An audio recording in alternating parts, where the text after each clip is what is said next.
Hi friends, ఈరోజు మనం static indeterminacy and kinematic indeterminacy గురించి తెలుసుకుందాం. ఫస్ట్ ఆఫ్ ఆల్ మనం స్టాటికల్లీ ఇండిటర్మినెన్స్ గురించి తెలుసుకుందాం.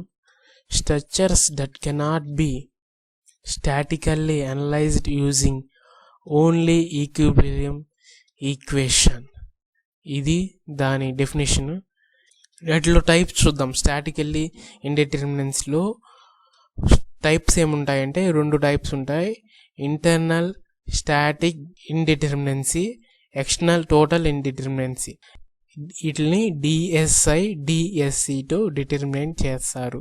డిఎస్ అంటే స్టాటికల్ ఇండిటర్మినెన్సీ, డిఎస్ అంటే స్టాటికల్లీ ఇండిటర్మినెన్సీ, డిఎస్ఐ అంటే ఇంటర్నల్ ఇండిటర్మినెన్సీ, డిఎస్సి అంటే ఎక్స్టర్నల్ ఇండిటర్మినెన్సీ.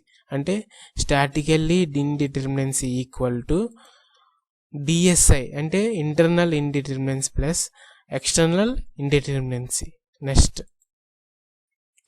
కైనమాటిక్ ఇండిటర్మినెన్సీ తెలుసుకున్నాం కదా స్టాటిక్ ఇండిటర్మినెన్సీ గురించి. కైనమాటిక్ ఇండిటర్మినెన్సీ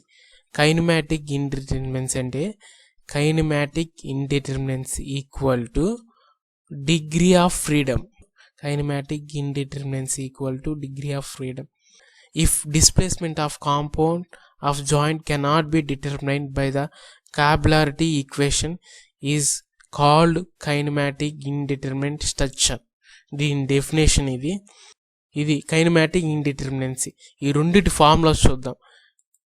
ఇదేమో statically indeterminacy formulas, kinematic indeterminacy formulas.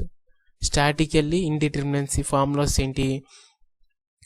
Are minus internal indeterminacy R minus three అన్నిటికీ టైప్స్ బీము, ఫ్లేము, ట్రస్ ఉంటుంది కదా, ఆ మూడిటికి ఆర్ మైనస్ త్రీ. ఎక్స్టర్నల్లో మారిద్ది.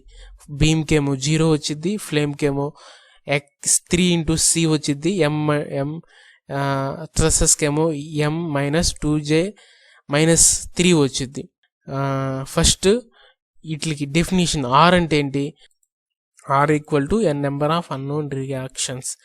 3 అనేది ఆర్, స్మాల్ ఆర్. ఇక్కడ small R equal to 3. Default గుర్తుపెట్టుకోవాలి. Capital R number of unknown reactions. M equal to members అంటే ఇట్లుగో మెంబర్స్. ఇదొక మెంబరు, ఇదొక మెంబరు, ఇదొక మెంబరు, మెంబర్స్ అన్నమాట. Number of members. J joints, number of joints అంటే joint అంటే ఏంటి? టూ మెంబర్స్ని కనెక్ట్ చేసేదే జాయింట్ కదా. ఇక్కడ జాయింట్, ఇక్కడ కూడా జాయింట్. నెంబర్ ఆఫ్ జాయింట్స్ ఉన్నాయి. తర్వాత సి నెంబర్ ఆఫ్ క్లోజ్డ్ రూప్స్ అంటే క్లోజ్డ్ రూప్స్. ఇక్కడ ఎన్ని క్లోజ్డ్ రూప్స్ ఉన్నాయి? ఇది 1 2 3 4. అది 4 ఉన్నాయి. ఎన్ని ఉన్నాయి? 4 ఉన్నాయి. ఇటు 6 ఉన్నాయి. అలాగా ఇది స్టాటికల్లీ ఇండిటర్మినెన్సీ ఫార్ములాస్. ఇది ఇంటర్నల్కి ఏమో r-3. ఆర్ అంటే మూమెంట్స్, నెంబర్ ఆఫ్ మూమెంట్స్ కాదు, నెంబర్ ఆఫ్ అన్నోన్ రియాక్షన్స్. -3 చేసేస్తే ఇంటర్నల్ డిటర్మినెన్సీ వచ్చింది. ఇక్కడ ఇంకా బీమ్స్ని బట్టి, ఫ్లేమ్స్ని బట్టి, ట్రసెస్ని బట్టి మార్చుకుంటూ ఈ ఫార్ములాస్ వేస్తే ఎక్స్టర్నల్ వచ్చింది. అప్పుడు స్టాటికల్లీ ఇండిటర్మినెన్సీ కావాలంటే ఇంటర్నల్ ఇండిటర్మినెన్సీ ప్లస్ ఎక్స్టర్నల్ ఇండిటర్మినెన్సీ వేస్తే స్టాటికల్ ఇండిటర్మినెన్సీ వచ్చింది. నెక్స్ట్ కైనమాటిక్ ఇండిటర్మినెన్సీ అంటే బీమ్కి, ఫ్లేమ్కి, ట్రస్సెస్కి 3j-r. అన్నిటికీ బీమ్కి, ఫ్లేమ్కి మారదు. 3j-r. ఆ ట్రస్సెస్కి మాత్రం 2j-r. జే అంటే ఏమనుకున్నాం? జాయింట్స్, మనకు తెలిసిందే. క్యాపిటల్ ఆర్ అంటే నెంబర్ ఆఫ్ అన్నోన్ రియాక్షన్స్. ఇక్కడ 6 ఈక్వలే. ఇక్కడ జే, ఇక్కడ జీ సేమే. ఈ ఫార్ములాస్ కానీ గుర్తుపెట్టుకుంటే, ఈ టేబుల్ కానీ గుర్తుపెట్టుకుంటే దీని మీద ప్రాబ్లమ్స్ కానీ దీని గురించి కానీ మీరు చేయగలరు. ఇదిగో ఫస్ట్ ఆఫ్ ఆల్ మనం ఏం చేద్దామంటే, వాట్ ఈస్ బీమ్స్ అంటే ఏంటి? బీమ్స్ అంటే ఫస్ట్ ఈ మనకు తెలుసు కదా బీమ్స్, టైప్స్ ఆఫ్ బీమ్స్ అంటే హోల్ని హార్జెంటల్ బీమ్స్, హార్జెంటల్గా ఉంటాయి బీమ్స్.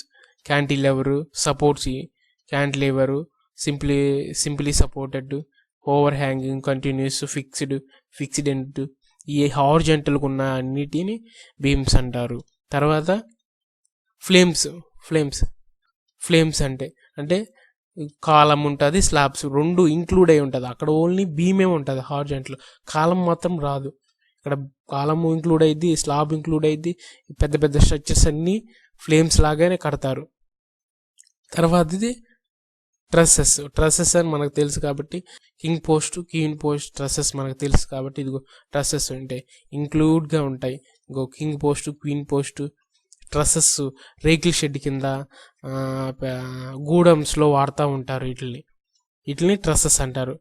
ఏమో బీమ్స్, ఏమో వర్టికల్గా హారిజాంటల్గా కాలమ్స్ని బీమ్స్ ఉండేదేమో frames, queen post, trusses. Different types of trusses కూడా ఉన్నాయి. ఇది ఫైనల్లీ మనకి దీంతో అన్నిటిలో ఈ ఫార్ములాస్ చాలా చాలా ఇంపార్టెంట్ కాబట్టి ఈ ఫార్ములాస్ మీరు నేర్చుకోండి. ఐ హోప్ మీకు అందరికీ statical indeterminacy and kinematic indeterminacy అర్థమైంది అనుకుంటాను. Thank you all, bye.